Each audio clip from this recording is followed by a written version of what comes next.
We all, with open face, beholding as in a glass the glory of God, are changed into the same image from glory to glory, even as by the Spirit of the Lord. 2 Corinthians 3, verse 18. After Christ died on the cross as a sin offering, the ceremonial law could have no force. Yet it was connected with the moral law and was glorious.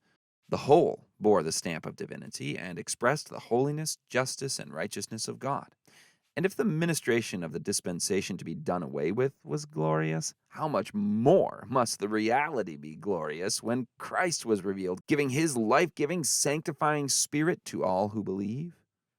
The proclamation of the law of 10 commandments was a wonderful exhibition of the glory and majesty of God. Moses said unto the people, Fear not, for God is come to prove you, and that his fear may be before your faces, that ye sin not. And the people stood afar off, and Moses drew near unto the thick darkness where God was. The pardon of sin, justification by faith in Jesus Christ, access to God only through a mediator because of their lost condition, their guilt and sin, of these truths the people had little conception. In a great measure, they had lost a knowledge of God and of the only way to approach him. They had lost nearly all sense of what constitutes sin and of what constitutes righteousness. The pardon of sin through Christ, the promised Messiah, whom their offerings typified, was but dimly understood. The moral law was never a type or a shadow. It existed before man's creation and will endure as long as God's throne remains. God could not change nor alter one precept of his law in order to save man. For the law is the foundation of his government. It is unchangeable, unalterable, infinite, and eternal. In order for man to be saved, and for the honor of the law to be maintained, it was necessary for the Son of God to offer himself as a sacrifice for sin.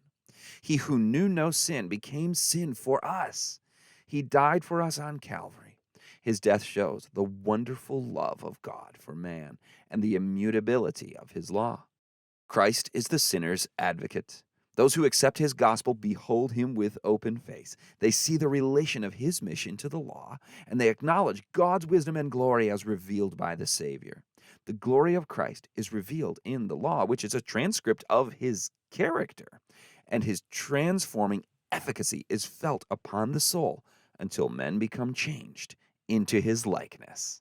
They are made partakers of the divine nature and grow more and more like their Savior, advancing step by step in conformity to the will of God till they reach perfection.